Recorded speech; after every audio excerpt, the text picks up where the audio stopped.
So a purulent person is someone who's producing pus. When a purulent person is cured of his purulence, in other words, he no longer has a discharge of pus, he is readmitted to the community. The readmission is by means of killing one turtle dove for a sin offering and one turtle dove or pigeon for a burnt offering. So this is very similar to childbirth and cleansing from leprosy. It involves two birds. In this case, the blood of the bird is not smeared on the person. We don't know what's done with the blood.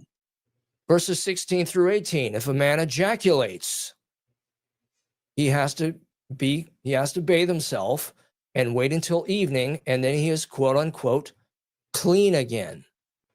I want to point out that sex must not be that big of an issue, since the man who has ejaculated only has to bathe himself in water. He does not have to shed any kind of blood.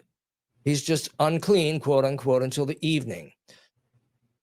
Verses 19 through 27, this is menstruation. When a woman is menstruating, she is again, quote unquote, unclean. In verses 28 through 30, it tells us what has to be done when a woman's menstruous period is over. In other words, when she's off her period. It's very similar to the sacrifice for a purulent man or purulent woman. One turtle dove or pigeon for a sin offering, and one turtle dove or pigeon for a burnt offering. And again, the blood is not smeared on the menstruous woman.